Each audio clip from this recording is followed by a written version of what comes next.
I didn't really get the full name. But Heather made the successful comeback here. She looked like her old self. I'd like to see a little more muscle and hardness in the glute and hamstring area. But other than that, from the front and sides, she was good. Yeah, she was great. I mean, I thought her overall conditioning in her lower body, her glutes and hamstrings could have been better.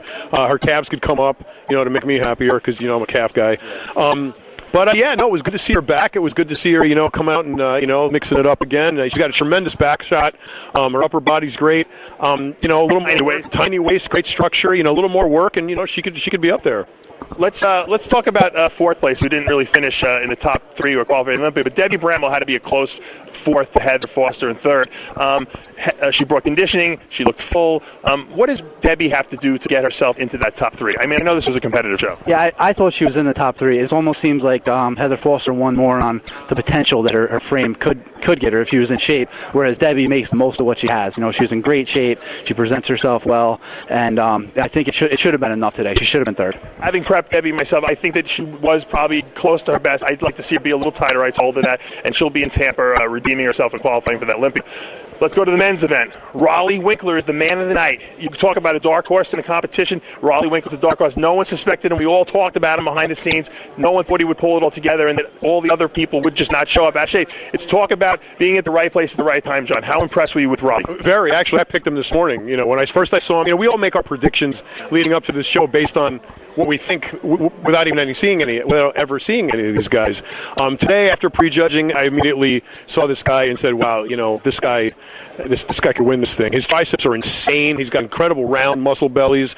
His condition was perfect. He was every bit a pro, a polished pro, and right on the money. And really, he deserved to win today. This is a very unique title too. He's got the ring now to hold.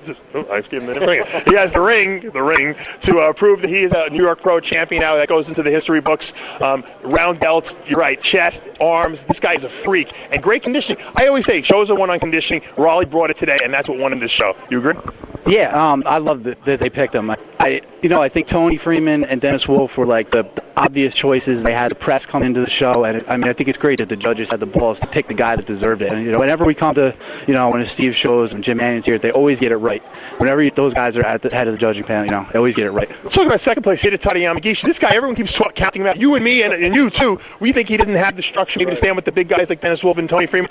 He brings probably, I think his conditioning was better than Raleigh Winkler's. He's the most conditioned guy on stage. He's hitting the classic twisting back poses. That impresses me. He looks great. He makes the most of his physique. And you know what? I like a guy who realizes his true potential and doesn't leave the stage with 15% in the bank. Yeah, and he's not that kind of guy. He's the guy that gives you 110%.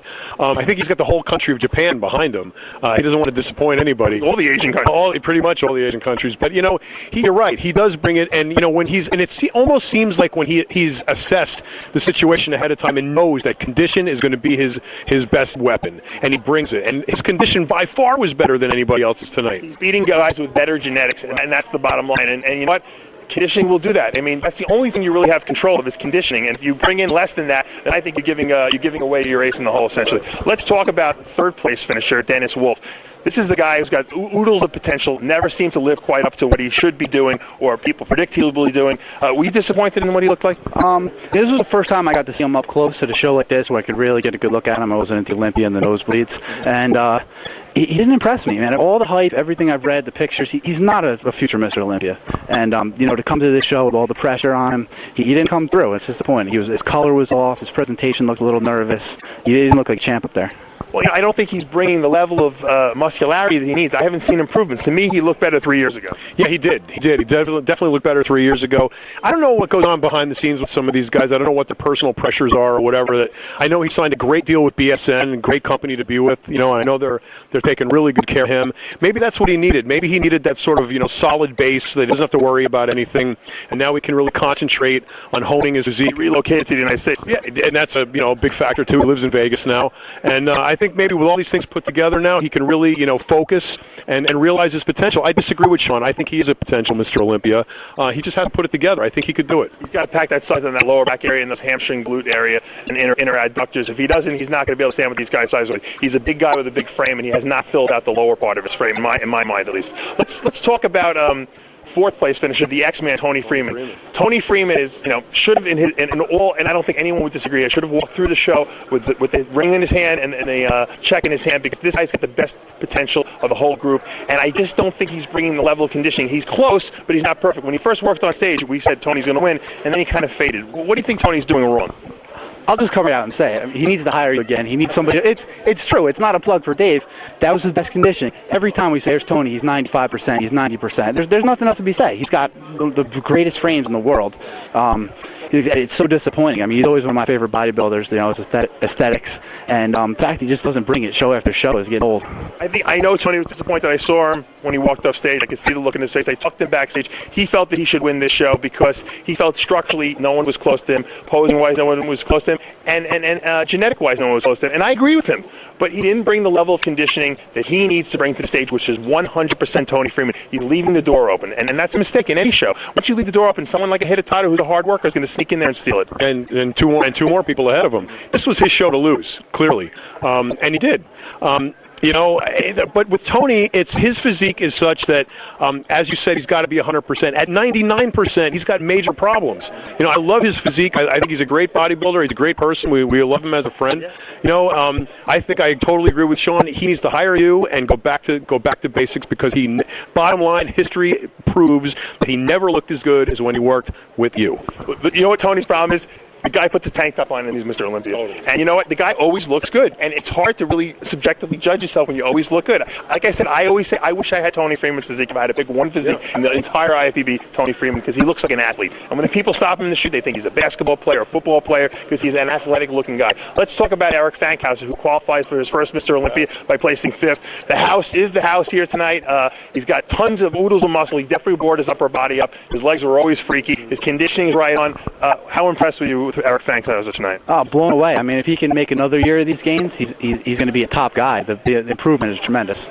What do you think Fankhauser needs to do to get up into that top group, top 2, top 3? He needs to match his upper body to his lower body. Is that possible? Yes, absolutely. He obviously has the genetics to build tons of muscle. So, his calves, his hamstrings, his glutes, his quads are huge, they're gigantic. It almost looks like there's a different torso riding on top of his waist. He's really incredible. And, even his upper body, as it is a little bit lacking as compared to his lower body, is still freaky in its shape and its detail. If he spends a year or however much time, he's got to pack on some mass and bring that upper body up. If he matches that upper body to his lower body and comes in peeled, I think this guy is going to be lethal. Well, Eugene Mission finishes in 6th place. I think he might be the hardest guy in the show. You agree? Second to Hide, but best Eugene's ever been. Congrats to him. He worked his ass off this year. It was a tough lineup. And Ben Pekulski looked phenomenal too. Does he need to work on his upper back and his arms? Sure. Yeah. But I think he should be proud of his placement in 7th place tonight. His upper back, his arms, and his condition a little bit. But this guy's got tons of potential, too. This was not a shallow lineup by any stretch of the imagination. These were tough guys. And, to place anywhere in that top 6 is almost as good as first, because it was that deep. Well said. Well, let's recap. Missy Coles wins the bikini division. Kevin English, the 202 tonight. In the women's bodybuilding, is Kathy Leigh-Francois finishing in 1st and winning her 3rd in a row. And finishing 1st, the underdog, Raleigh Winkler, tonight, takes home first prize in the 2010 IFBB New York Pro Championships. For now, I'm Dave Palumbo with John Romano and Big Sean Andros wearing Hot BODZ clothing, saying see you next year.